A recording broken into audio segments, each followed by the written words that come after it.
All right. Hello, everyone. Jess here, and welcome to the Yarnpreneur Society's Expert Q&A series. If you're watching us live or on the replay, please chime in with a hey or hello where you are and what the weather is like today. You know that I love to hear what the weather is like where you are. I am that person that asks the standard, what's the weather like? I'm going to take 1 second and post our link in the event just so that we all know where to find each other. Boom. Awesome. Okay. So let's see who we have. I'm going to give everyone a second to start. We've got Amanda. There's Amanda. Okay. I know Amanda's always the first one to log in. She's awesome. She's my community leader. All right. So we're joined today by Rachel Ngom. She's a Pinterest expert from she'smakinganimpact.com. Rachel, how are you doing today? I'm so good. How are you? I'm awesome. I'm so excited to have you here. I know Pinterest is a subject that as makers, we tend to come to from a personal standpoint first. You know, we just kind of discover it as like this place that we want to hang out and like, you know, pin things, of course. But then it turns into like, okay, we can use this for our business, but how? Yeah. So I'm really excited to have you on. Can you tell us a little bit about who you are and what you do and kind of how you got started in this realm? I'll give you like Cliff Notes version. I have my master's in social work. Couldn't find a job, ended up on food stamps with negative $400 in my checking account, became an accidental entrepreneur when I was pregnant with my son, built my fitness business to a 6-figure income, and had so many people asking me what I was doing to get so many leads into that business. And my secret sauce was kind of Pinterest. I built my Facebook fan page to 50,000 followers, my Instagram to 20,000, and the logarithm changed and that wasn't working anymore. So I had to figure something else out. So Pinterest was really kind of like my secret sauce. And so last year, right around this time is when I transitioned to teaching entrepreneurs how to use Pinterest to build their business. And it's been so much fun. Nice. That is awesome. That is a lot of stuff that you just kind of shared. Yeah. So I think that's so inspiring to hear someone go from, you know, completely like, what did you say, $40 in your bank account? Negative 400. Negative 400. Yeah, there you go. Okay, so that's even worse. Yeah. But that's so inspiring to see someone go from that and utilizing Pinterest. I think that's really exciting. So congrats for you, because that's really awesome. Yeah. So we're really excited to get to chat about Pinterest today. I know everyone, I see novellas checking in. I see everyone saying hi. I think this is going to be a really, really awesome chat. So we have a few things to talk about, and everyone knows that I meet with our experts beforehand to kind of talk over what we're going to discuss.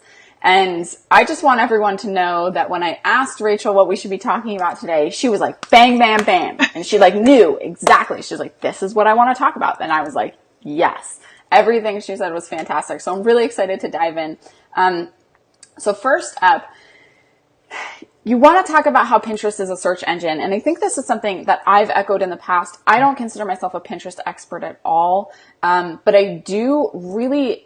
I find the difference between social media and SEO very interesting. And I try and kind of preach that difference as much as possible, because I don't think many people really understand how Pinterest works. Yeah. They usually tend to lump it in with social media, and it's not at all. So different. It's so different. So with Pinterest, I want you to think of it like a visual Google. So it's just like a search engine. And so when you post something on Facebook or Instagram, if you're like 1% of your followers actually see it, it's going to disappear within 24 hours.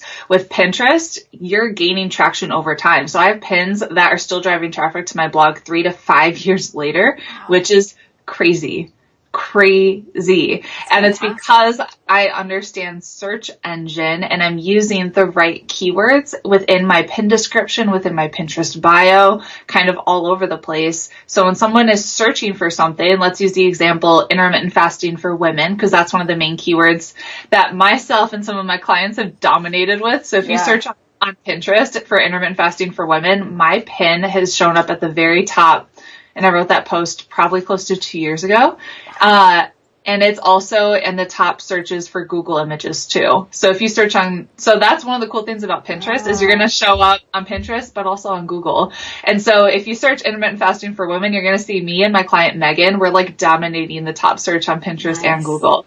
So that's one of the main keywords that we were going for, intermittent fasting for women. And so a lot of times when people are trying to build a business on Pinterest, they're titling their boards and you just like something cute, like food or things I love, and it's not searchable. And so everything that you're doing on Pinterest, you need to think of get in the head of your ideal client. What are they searching for? And how can you be the person that shows up when they search for that specific term? Gotcha. Okay. So I have like a lot of questions swirling from all, that was a lot of information. Okay. So where are the key places, where are the key places that you put keywords? Most importantly, your pin description. Okay. That's going to be the most important thing that if you walk away from here, I want you to be just super intentional about uploading a pin with a right keywords in that pin description. You can also put them in the title of your boards. And so boards will show up on Google as well as when you search on Pinterest. That's awesome. See, I didn't know that. I guess I just kind of assumed it, but I never really realized that it correlated that way. That's really cool. Yeah. So board titles, board descriptions, you can even put them in your bio. Those are going to be the most important places. Nice. Okay, so we talked, you mentioned getting in the head of your ideal clients and understanding what keywords would really make them. So how do we determine who our ideal client is? And then once we've kind of figured that out, what are some kind of methods that you have for kind of getting in their head and kind of figuring that out? Well, you got to think of who is it that you want to help? Who do you want to reach? And I kind of like to think of your ideal client is probably just like you, a few steps back. And so when you were just getting started in whatever it is that you're teaching, what questions did you have? What were you looking for? What were you searching for? And those are probably some of the good keywords that you would want to use. And so I'll use my fitness business as an example, because I was getting started learning intermittent fasting and how to eat keto. And so I was searching for keto diet for women or intermittent fasting for women or how to get started with intermittent fasting. And so think about like your own personal behavior of where you were just a few months back. And that's probably who it is that you're going to be helping. Nice. So do you do any sort of, once you figured out your ideal client and you're trying to get in their head to figure out these keywords, do you do any sort of research either on Pinterest or on other platforms to help, kind of fuel the brainstorm of what the keywords should be, or kind of finding places that your ideal client hangs out? Well, first, I definitely recommend doing some kind of market research, especially in the beginning stage of your business, of talking to your ideal client. So I did like Skype interviews with people. I'm like, you're an entrepreneur who wants to use Pinterest. Can we get on the phone and chat for a little bit? So like the first month of my business, I was literally just doing interviews and talking with entrepreneurs to figure out what their pain points were, what they were struggling with, what their goals were, what they needed help with if they were using Pinterest for their business. And so I was writing down actual words that they were saying to me of what their goals were. They wanted automation. They wanted smart systems. And so those were like literally getting in the head of my ideal client, figuring out what it is that they wanted. So if you haven't done that in your business yet, you need to. Like, that is huge. I love that. I think there's nothing like actually talking to people. You need to. You really do need to. And those were some of my first clients too, because I was able to ask them, are you using Pinterest for your business? You're not? Did you know that I've generated over 20,000 leads for free using Pinterest? And they're like, teach me how. Yeah. And you're forming a relationship with them too, because you're actually talking and that there's something to be said for that like experience. Even if it's not physically in the same room, there's still something to be said for that face-to-face interaction. Absolutely. Awesome. Well, I love that. I think that's fantastic. Okay. So one of the other things that you wanted to talk about was, and this is, I think, one of my favorite phrases of all time. We talked about, having your pins on point. Yes. And you said, stop the scroll worthy. And I think that's fantastic. And I know Amanda's going to read this. Amanda's my community leader, and she watches these, and she like makes all kinds of like quote graphics and fun stuff. I know she's going to turn that in. Yeah. This will be good. I just know. So just think about your own personal behavior on Pinterest or any other social media platform. You're just on your phone scrolling. What makes you stop your scroll? And so just think about it. Yeah. What makes you stop your scroll? And so I suggest trying a bunch of different images to see, just to test what's going to work and what color scheme is going to work best, or what kind of font, or if you should include images of your product or service, or if it should just be text or an overlay. Like there's so many different combos you could do. For me personally, the ones that do best are having big, bold font on there. And then I'm using my on-brand colors. I use red in my pin. And so I have like a big red, like block in the middle, and I have text over it, and then I reference a freebie on that pin. And so it would say something super simple like how to use keywords on Pinterest, and that would be the headline that I would use on that pin. It would be my brand colors, my brand font, and it would reference a freebie. And then that's pretty much it. So we actually test out headlines that we use on our pins using something called the Advanced Marketing Institute. You can go to aminstitute.com and use the headline generator. And this is really cool. This is like expert tip. You can test the emotional marketing value of your headline. Wow. And so this is really cool. So like literally you're going to start using this for your email subject lines, for your pins, for like copy on a sales page, or like everything pretty much. And so I would just test out what I want to put on that pin, and I would see what is the percentage of that emotional marketing value. And I would keep testing and tweaking until I get something at least over 30. But if you can get like 50 or 60%, that's even better. Wow. And so if my subject is keywords on Pinterest, I would type that in, and then I would test out how to use keywords on Pinterest. And then I'd see, okay, what's the percentage of that? Can I get it higher? And then I put like expert secrets to using keywords on Pinterest. And that was like 70%. And I was like, score, that's what I'm doing. And so using something that has a high emotional marketing value, short and sweet on the pin, stop the scroll worthy. I love that. Oh my gosh. Okay. So, and Amanda already linked it in the comments. Good. She's fantastic. Okay. So I had a few questions came up as you were talking about that. What, do you use any sort of analytics software? Do you basically work with Pinterest's analytics? What do you use to kind of determine how well a pin is performing for you? So there's a couple different things that you want to look at, and there's a couple places where people could get stuck. And so you want people to be clicking on your pin, and you can see that within Pinterest analytics.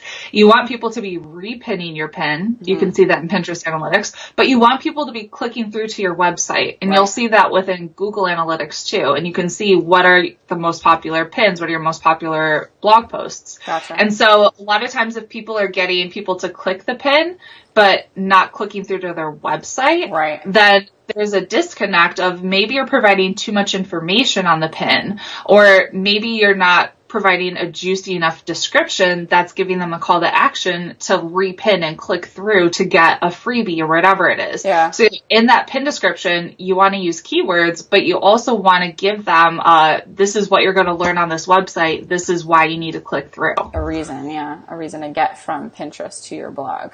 Yes. Nice. Okay, so that's covering analytics. And then what do you recommend a specific software or something to make Pinterest graphics?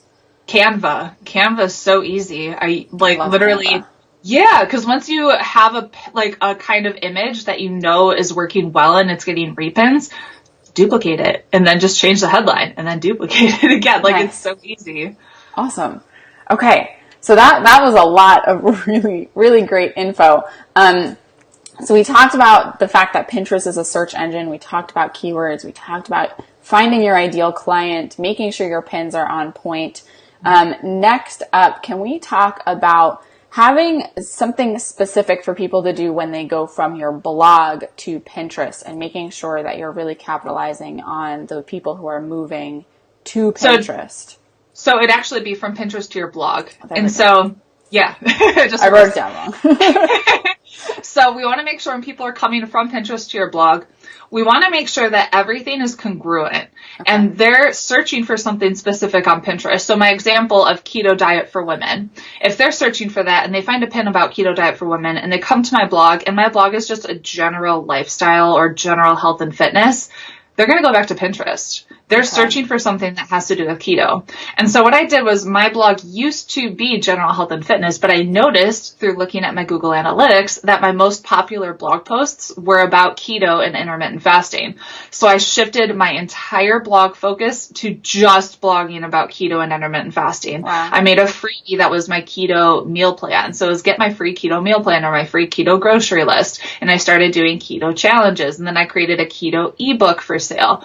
And so I made it all super specific. So when someone was searching for keto diet for women, they came to my website and they were like, oh my God, this is exactly what I need. And they like, I haven't touched that blog since January. I'm still getting email subscribers every single day. I'm still selling that book that I created all the time because they're coming from Pinterest on autopilot. They're seeing my blog. I'm building the relationship through creating epic and awesome content, teaching them about how to eat keto. They want to get my free keto meal plan because that's what they're interested in. And then they see my keto ebook. That's a complete and total guide to eating keto. So it's like a no-brainer. Of course, this is exactly what I wanted. Awesome. Okay. So I really like that, that picture of congruency. Because I think that's important for people to understand. And I think if we think about our own experiences, on Pinterest or almost any other, platform like that, you're looking there you want to accomplish something. Mm-hmm. You're looking for something specific. Either you need specific information or you need help on something and you don't want to get distracted with a bunch of other things. You just want an answer. Yep. And I can see how being specific about, okay, we brought you in on this, and now look at all this other information and all the other help we can provide in that area. I can see how that's like really, really helpful for you as the business owner. They want to stick around. They want to bounce around your website. Exactly. So you want to make sure if your blog is all over the place, focus, niche down, have one specific thing that you're going to be talking about. Yeah. Have your freebie be super related to that topic and make sure that freebie is like front and center on your blog. You have a pop-up, you reference it within the blog content and they know what the next step is from reading your blog post. And so again, get in the mind of the Pinterest user. They're going from a pin on Pinterest to a very specific blog post. They're not seeing the homepage of your blog unless they like browse around. And so how can you make that specific blog post epic? How can you introduce yourself in that intro, like the first part of the blog post? Let them know you have other content related to that topic and then have a call to action of this is the next step you should do when you're done reading this post. I think that's fantastic because I do think a lot of people who blog regularly but don't necessarily focus on it, I think they forget the power that each individual blog post has. Yes. Yes, it's part of the whole, but it's very rare anymore for people to like find a blog and then actually go back and read like all of the old posts. It's more just like they found a post and that's what they want to read. So you have to make sure that each of them are really optimized for that person that's coming in. And that it's a complete and total stranger. So don't, like this person has not read any of your other content more than likely. Yeah. And so making sure they know what to expect on your blog, where else they can learn from you and everything else about you within that post pretty much. I think that's fantastic. I think visualizing each post as its own like complete package is going to be really, really helpful for a lot of people. I'm just going to take 1 second here and check in with our comments. I see we have Joanna. Hi, Joanna. We have Jessica, Courtney. Amanda's posting the definition of congruent. In agreement or harmony. I love that. Fantastic. Courtney says she loves Canva too. Jessica said, hi, ladies. Hi, Jessica.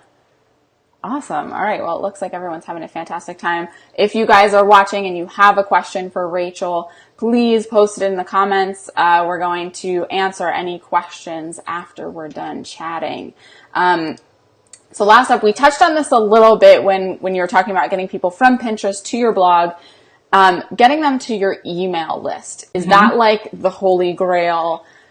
Is that where we want to go? That's the ultimate goal. That's the ultimate goal, because if you don't get them on your email list, you're never going to see them again, more than likely. And so you got to get them on your email list. So again, having a call to action within each and every post of make sure you sign up for this freebie. It's going to help you with X, Y, and Z. And so having to be super duper related to everything that you're talking about within the post, everything you're doing on Pinterest. So for me, I have a free Pinterest cheat sheet, and I make sure to reference it in the top of the post, at the end of the post, and I have a pop-up. And so I let people know this is kind of your next step. This is going to teach you the ins and outs of how to use Pinterest. I love that. Okay, so because I think I know a lot of people in my group in particular, email lists kind of scare them. No, you need to build your list. Yeah. So I push an email list and a website for the main reason being you own them.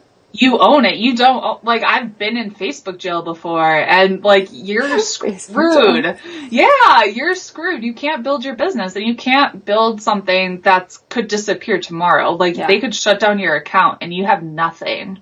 My other thing is always, there's always new platforms cropping up, so you never know, like, if you're on Instagram one day and then it turns out that the cool thing is being over there, like, you can't constantly be bouncing around and, trying to build up an audience in a million different places at once.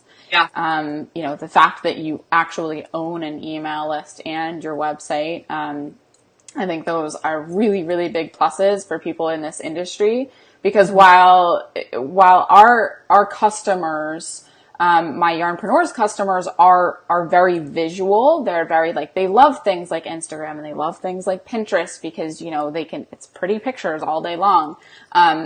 It's still very in order to make the sale, you have to get them to that next step. You do. That's how you really build the relationship with them. So it's kind of like beneath the surface. They're getting emails from me the first week, they're getting a new email every day where I'm introducing myself and they're getting to know me. And then they're able to jump on a webinar that I have and really build a solid relationship with them, automated. Nice. Yeah, that's the key word. That is the word automated. That makes it's all automated. Hallelujah, right? Yeah. So how do you figure out what your freebies should be, or what your, what those pieces you give away, what would you recommend, kind of works best? Talk to people. Checklist, that's the market research. Yeah, that's okay. You got to talk to your people and see what would help them and ask them, would you rather have this or this? Literally do a poll, figure out, you got to talk to your people. But the things that work really well are easy to digest, easy to implement, like a grocery list, a checklist, a cheat sheet, something that's super simple where they read it and they're like, wow, I could have charged money for this. This was so helpful. Where else can I learn from this person? And the other thing that I always say about those types of freebies or lead magnets or things like that, I feel like people should actually complete them. And that's why I think checklists and things work well. Because if it's another PDF that they download and it sits in their folder and they never actually open it up and take action or consume it, then you've lost that kind of opportunity for them to be like, wow, that was really great content. Yeah, just think about how can I get this person results in a short amount of time. Nice. I love it. Okay, so that was some fantastic Pinterest information right there. I think, I know I learned a lot. I hope everyone else learned a lot. We have a few questions coming in, so I'm going to start reading those off, and we had one that was submitted earlier. So Chantel submitted this one a few days ago. She said, how often should you be posting your stuff? I always feel weird repinning the exact same pattern over and over again. Does that look weird to my followers on Pinterest?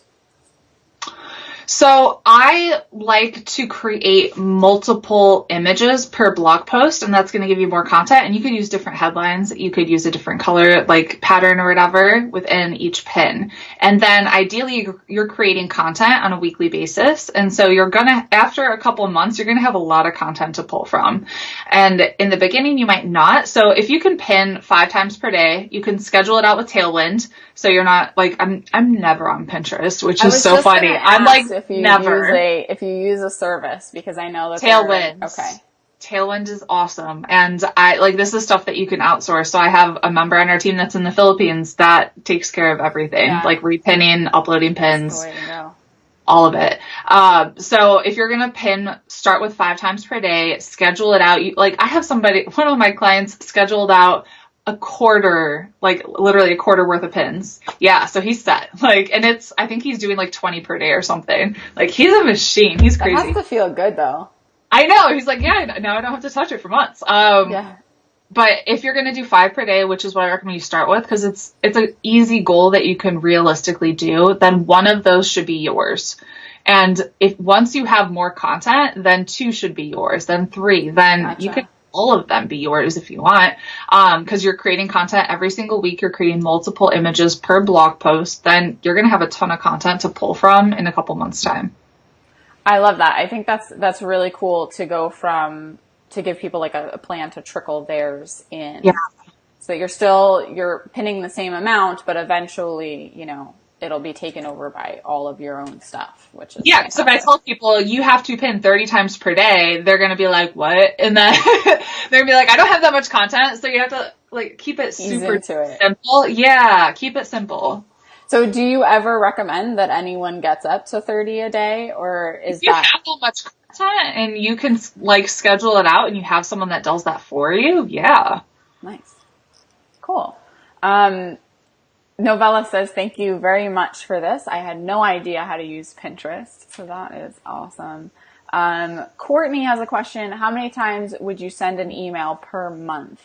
I want to engage my current fan base without overwhelming them with too much information. I do a minimum once per week, ideally twice per week. Okay. I think everyone is afraid to email too much. Out of sight, out of mind. And that's why with my nurture sequence, I email them every day for a week.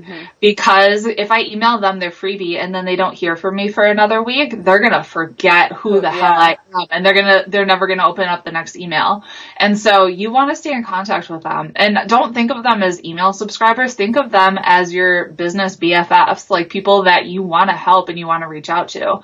So I wouldn't think of it as being spammy or annoying them. You have value that you can share with those people. So you need to show up for them on a consistent basis.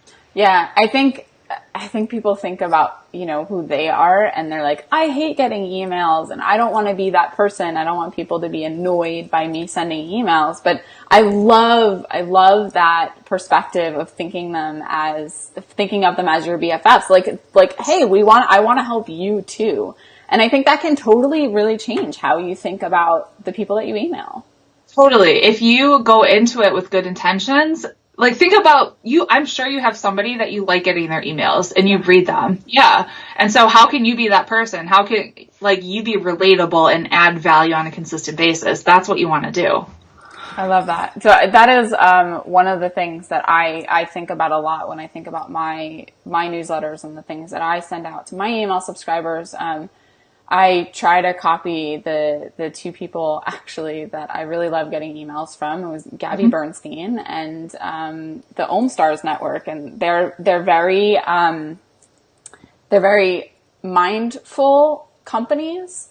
So I can see the difference in their newsletters and the things that they talk about and the types of things that they share, and those are the things that I enjoy getting. So I try to kind of replicate that in what I do. But I think I'm going to start, thinking about that, the whole business BFFs things. I think that's fantastic. You need to. Yeah. So if you sign up to get on my email list, you're going to see friends gifts in my emails. And I speak so informally, like I'm speaking to my BFF. And I say things like dude and just weird stuff. Cause that's how I actually talk. Yeah. And I want to stand out. I want to be different. And I don't want people to think of me as another just marketer. I want them to think of, okay, this is somebody that I can learn from. I can have fun and I can relate to her. I love that.